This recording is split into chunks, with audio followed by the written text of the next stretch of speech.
정기택 증인에게 좀 여쭤보겠습니다. 증인께서 원장으로 재직하셨던 보건산업진흥원은 나라 돈으로 의료산업의 해외 진출을 지원하는 그런 일을 하시죠? 네, 그렇습니다. 네, 증인이 재직하실 때 최순실 씨의 단골 성형외과 의사인 김영재 씨 아내 회사를 중동에 진출시키라 이런 압박을 받은 적이 있나요? 직접 들은 적은 없습니다. 네? 직접 들은 적은 없습니다. 직접 들은 적은 없지만 압박을 받은 적을 있는 걸 인식은 하고 계시죠? 그렇습니다. 네. 근데 이제 그 증인이 계셨던 기관은 출연기관이기 때문에 국민 세금으로 운영하는 거고, 특히 그 의료 산업의 해외 진출은 복지부 예산을 받아서 위탁 관리하는 곳이라 정부 예산을 쓰는 것입니다.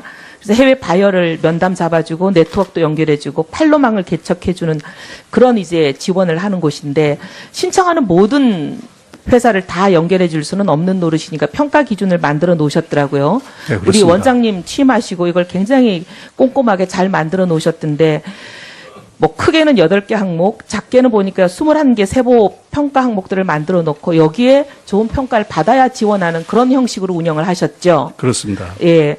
근데 보니까 뭐 과거 실적이 있냐, 얼마나 좋으냐, 예상 수익 전망이 좋은가, 의료계 평판이 얼마나 좋은가, 또 진출하는 현지 국가의 원어민 직원이 어느 정도 갖춰져 있나 이런 걸 보셨던데, 이런 기준과 절차에 따라서 최순실 씨 측근 회사를 지원하지 않기로 결정하신 건가요?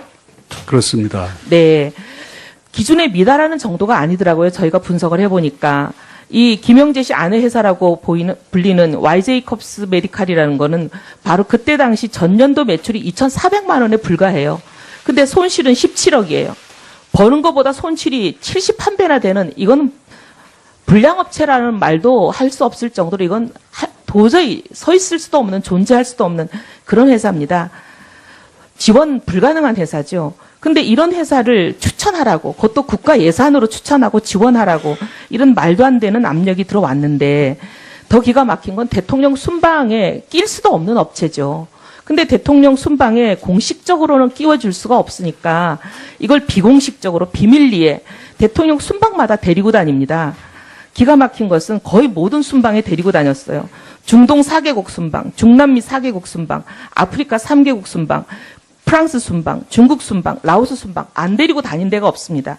데리고 다니면서 그 나라의 국왕, 왕세자, 총리, 국회의장, 그 나라들의 강요들, 최고 인사들을 줄줄이 만나게 해주고 그 회사의 중동 진출을 도와줍니다.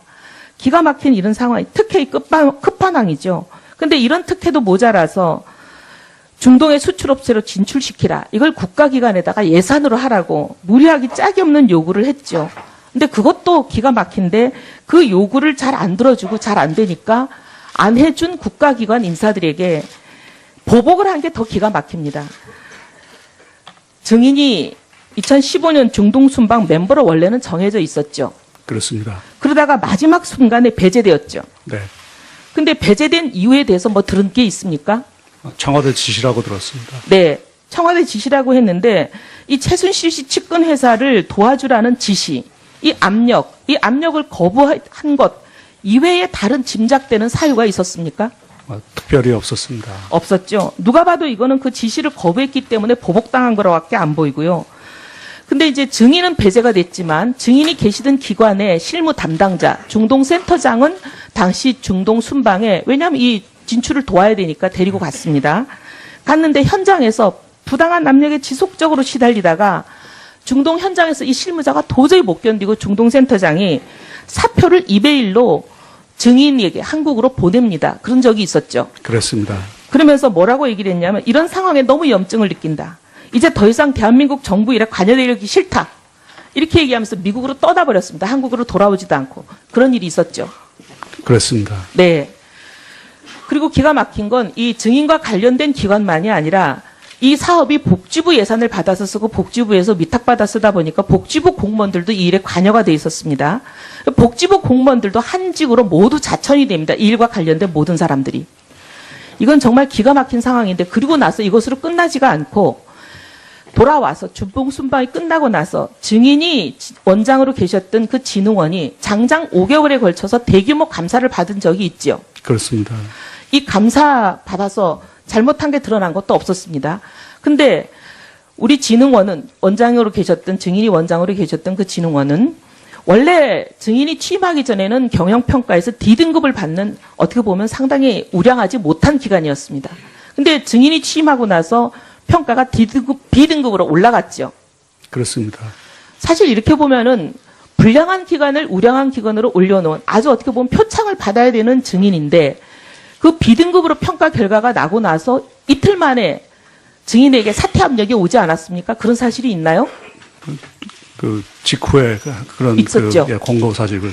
근데 이 권고사직은 누가 어떤 형태로 무슨 말을 하든가요? 복지부 인사 담당자가 제게 찾아와서 위의 뜻이니 거취를 정리해달라고 했습니다. 위라는 건 청와대라고 하든가요? 대통령이라고 하든가요? 최순실 씨라고 하든가요? 누구라고 하든가요? 청와대라고 했습니다. 청와대라고 했습니까? 기가 막히는 상황입니다. 이게 도대체 문체부에만 국한된 최순실 씨 아니면 최순실 씨가 아닌 그 이후에 있는 막강한 권력인지 규명되어야 할 사안이지만 이 문체부에만 국한된 것이 아니라 보건산업진흥원 그리고 복지부까지 망라하는 각종 출연기관에까지 종횡무진으로 생사여탈권을 마구잡이로 휘두른 국정농단 세력의 민낯을 특검이 국민 앞에 낱낱이 밝혀야 될 것입니다. 우리 증인께서 하고 싶은 말씀 참 많으실 텐데 이 자리를 빌어서 국민들께 이 일과 관련한 소회를 좀 밝혀주시기를 바랍니다. 저는 학자로서 20년 동안 연구한 것을 국가를 위해서 실천해보고자 정말 열심히 일했습니다. 그런데 그런 기회를 박탈당한 것이 아쉬웠지만 최선을 다했기에 후회는 없습니다. 다만 현 시점에서 안타까운 것은 16개월 동안 짧은 기간이었지만 아부다비 보건청 장관과 신뢰를 쌓아서 당시 우리 대사께서 금맥을 뚫었다고 평가하셨던 계약을 마무리 짓지 못하고 나온 것이 참 아쉽습니다.